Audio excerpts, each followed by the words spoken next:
Shalom. I am David Labkovsky, the artist. I would like to welcome you to Vilna, the city of my youth. The year was 1929. I was just 23, and the world held so much promise. The family in the painting are my tutor's family. That same tutor would later become my wife. Her family could be any family in Vilna. Their struggles were my struggles, their celebrations were mine too. Take a look around the house and yard. Avremka and his father are talking. You can listen in. You can also give the goat a little pet. She loves that.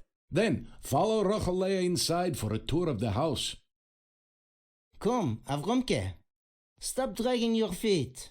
We must get to shul, synagogue. I'm not called a chassid or religious man by chance. It may be said in jest, but I take it as a compliment. I'm a pious man. I must live up to my reputation, so we can't be late. One day, you will be called a frumer, a religious boy. Tate, you may want me to study the holy text all day, but I want to learn other things. Maybe woodworking or another trade? Oi, not this again. No son of mine will study anything but the Hebrew Bible and Talmud. It's commentary. We may speak Yiddish, our mama Loshen, or mother tongue, at home, but our knowledge of the holy language, Loshen Kodesh, and the holy writings, now that will make you a scholar. Tate, I don't want to be a rebbe. I want to learn a trade that can be useful in the Holy Land. Poland is no place for Jews. Between the anti-Semitism and conscription, I want to go to Palestine, but if not there, America, or even South Africa, where I can be free. Of what you speak? You should know from these things at your age, Avremke. Come, let's hurry. I'm sorry you had to hear this disagreement, and right before Shabbos too. Oi, go inside, warm up, talk to my lovely wife. Trust me, she always has something to say about everything.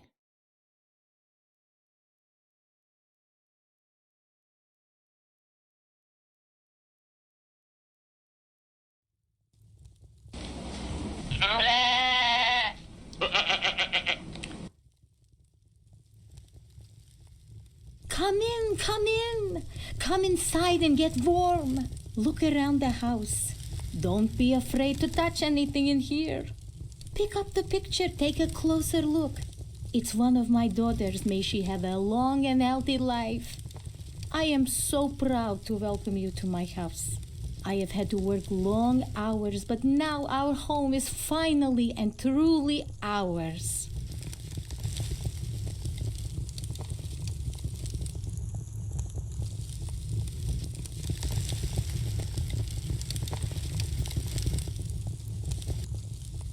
Oh, look at the time. It's almost time to light the Shabbos candles. Achad Ha'am, the Zionist thinker, may he rest in peace, said, more than the Jews have kept the Sabbath has kept the Jews. Every Friday evening, I light candles to welcome Shabbos. And we have wine and a special bread made with eggs called challah. Here, you can help me light the candles.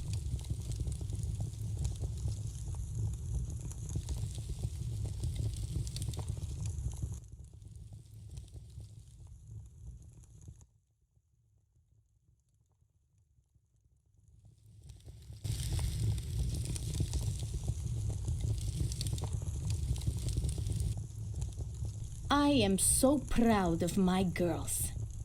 I was not able to go to school since I've always had to work. But my daughters, oh, my daughters, they can become real scholars. Rivka is studying to be a botanist, so she knows what plants will grow in Palestine when the Jewish people have a homeland there. She is a true Zionist. She would be studying at our local university, one of the oldest and best schools in Europe. But for the horrible quotas, admitting so few Jewish students, it is unbearable. So, my Rivka studies French now, and one day she will go to France to fulfill her dreams of studying at university. Then my Zlata, she will stay closer to home and be a teacher. Vilna has one of the finest Jewish teachers' colleges around.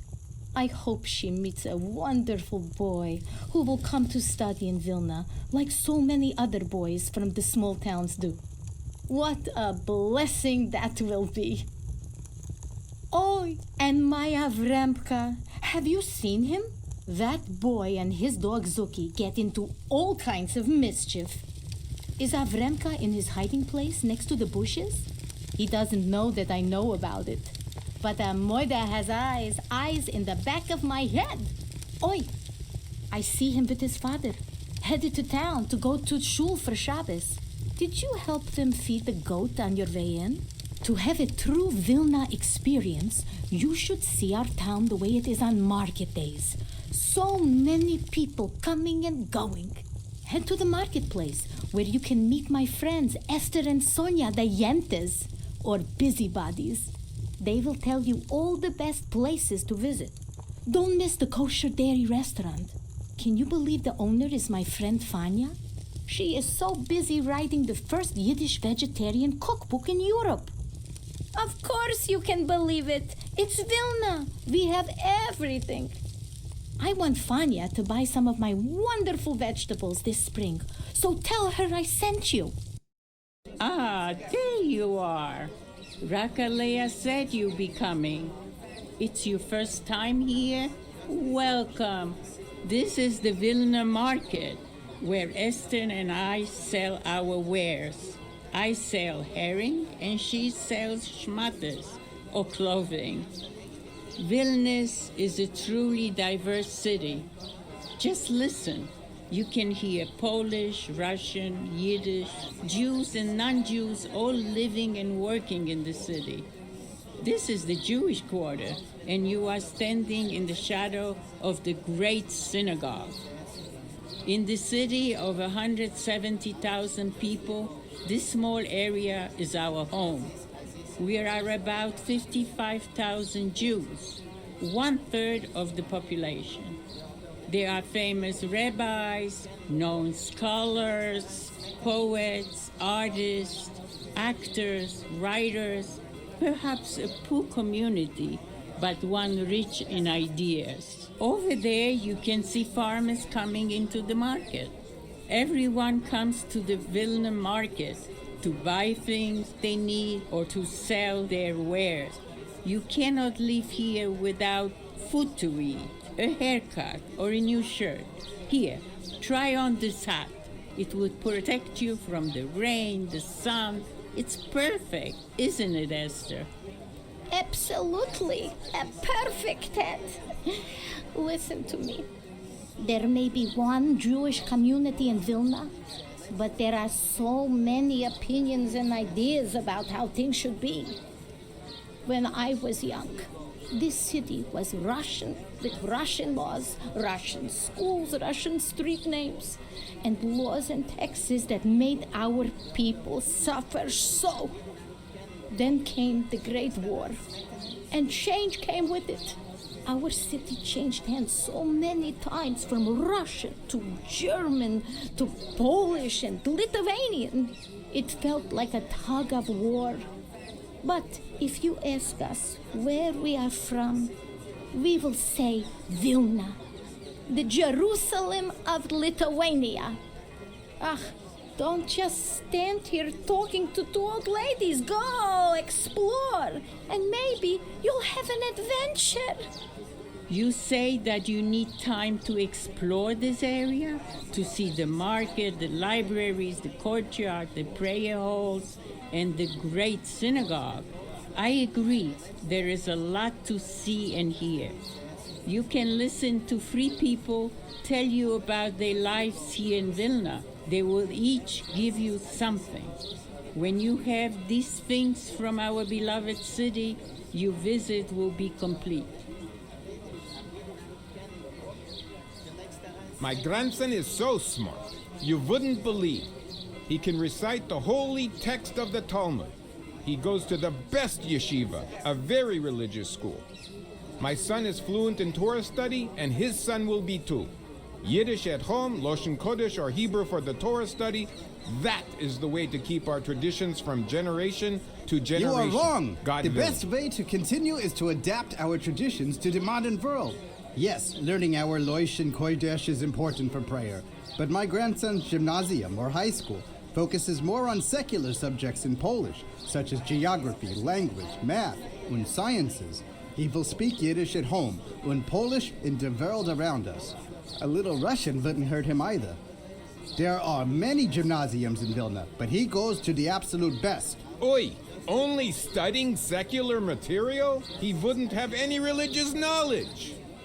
Things must change, my friend, and we must change with them, but we can still keep our traditions. My grandson goes to a Tarbut Hebrew school. He prepares and dreams for the future. You both talk as if there is a future here, but we know there will be no future here in Eastern Europe. Anti-Semitism will never be gone, and we must be prepared to make a home for ourselves in Palestine. We are Zionists, and you should be too. My grandson is such a wonderful student. Take a look at his report card.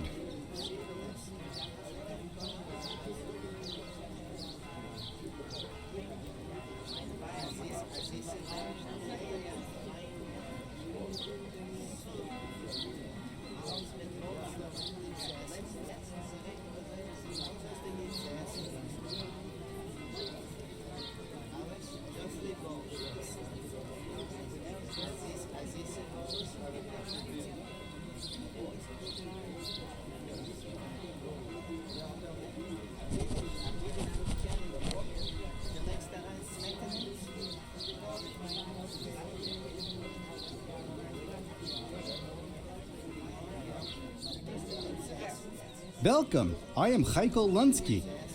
If I ever talk too fast, tell me when to slow down. People don't realize how many books we have. Not just different categories, but different languages, such as German, Russian, Latin, Italian, French, English, Polish, Spanish, Lithuanian, Hungarian, and Arabic. We have rare books, old manuscripts, and... Wait! Excuse me! Is that a book that was left on the table? That is unbearable. I must put it away. The community does what it can for the library and to help those in need with shelter, education, and food that nourishes the body. But books nourish. They nourish the soul. After all, we are the most important Jewish library in Poland. The more books we have, the better educated our people are. The guidelines you must follow while in this great library are as follows. 1. You may only enter if there is an empty seat available. I think there are already 2 to every chair. 2. No writing on Shabbos. 3. We are open every day except the Jewish high holy days. And finally, all patrons are welcome. Men, women, religious and secular. Thank you for visiting the library. I would love to see you in the future. You say you're interested in looking at a book of Hebrew grammar published right here at the Rom Press in Vilna? I have one right here.